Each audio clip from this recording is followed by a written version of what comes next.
Olá, meus irmãos, graça e paz seja convosco. Nós estamos hoje com a lição História em Formato de Sanduíche, parte 1. Vamos entrar um pouco nessa história, interessante o título que o autor colocou aqui, Sanduíche, uma história dentro da história. O sanduíche é feito com um pão aberto, um recheio no meio, com duas laterais.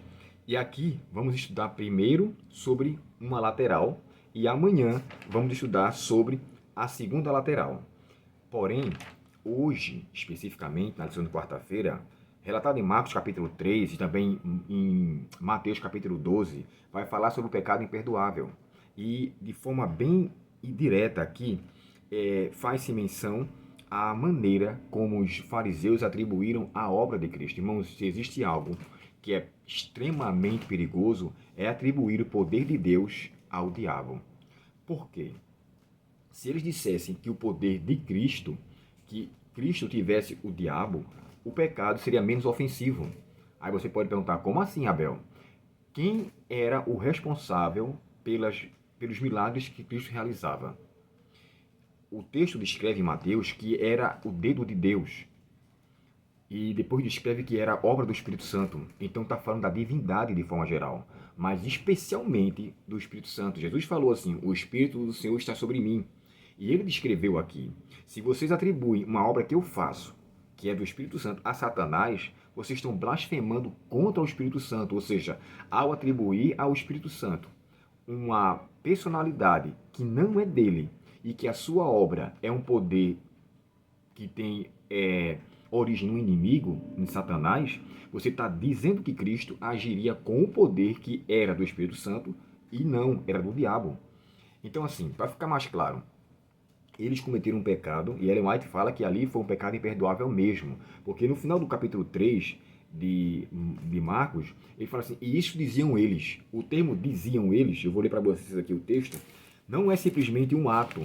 Isso quer dizer, e isso diziam dizendo, e isto faziam continuamente. E eles falaram isso com frequência. Uma coisa é você cometer um ato isolado, outra coisa é fazer valer uma ação contínua daquele pecado. E o pecado contra o Espírito Santo envolve uma ação contínua, de uma insistência em manter-se no pecado. E para fechar aqui essa parte, se eu tenho o hábito da mentira, se eu minto como um ato e peço a Deus perdão, Ele me perdoa. Mas se eu pratico a mentira e faço dela um estilo de vida, eu estou afrontando o Espírito Santo que quer me convencer desse pecado. Quando Ananias e Safira mentiram, o próprio Pedro falou assim, vocês não mentiram aos homens, mentiram a Deus. E ele chegou a dizer assim, por que vós, por que Satanás encheu tanto o coração? Vocês mentiram ao Espírito Santo. Ou seja, ele sabia.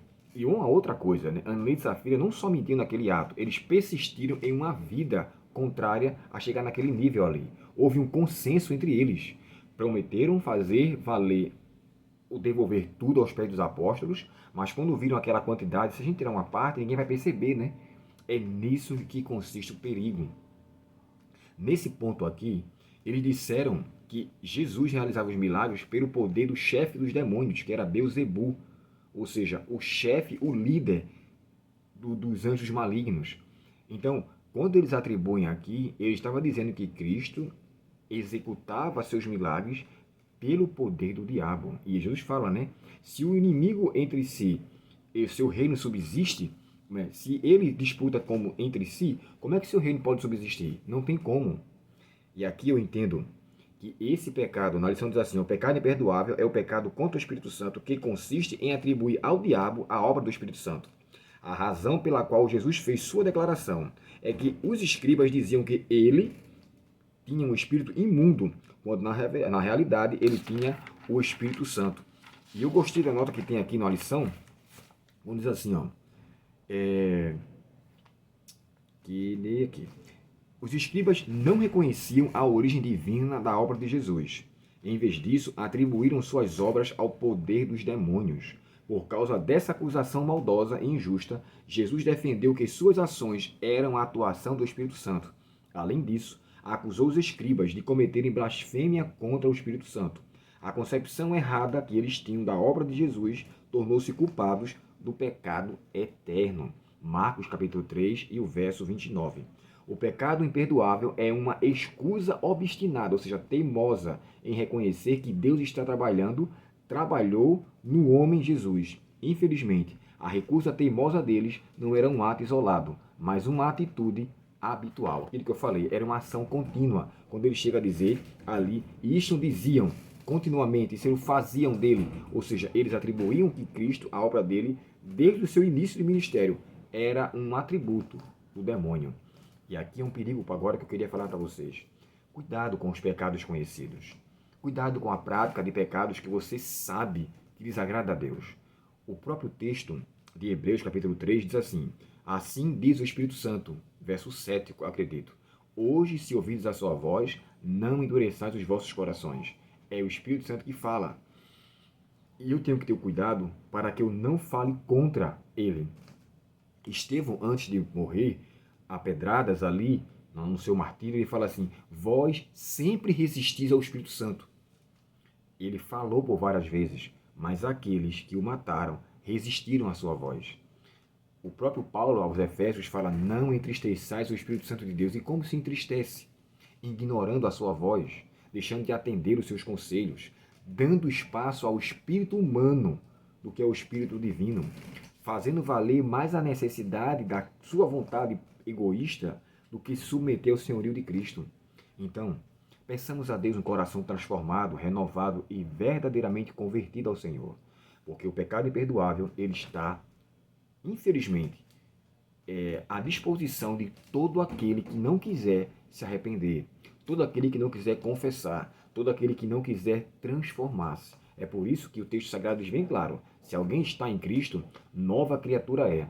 E o estar em Cristo envolve uma ação contínua de uma permanência da sua vida no ser de cada ser humano, que deve buscar uma transformação todos os dias. Que Deus, portanto, nos abençoe e que eu e você se converta diante de Cristo, para que quando Ele voltar, sejamos aqueles que seremos achados sem falta e não em falta, para a glória de Deus. Oremos ao Senhor nesse momento. Querido Pai Celestial, obrigado pela Tua palavra, obrigado, Senhor, pelos Teus conselhos. Nos ajuda a podermos entender melhor o senhorio do Espírito Santo e nos submeter à Tua santa e boa vontade. Perdoa os nossos pecados, permanece conosco, Senhor, e nos livra do poder do mal. Te pedimos em nome de Jesus. Amém.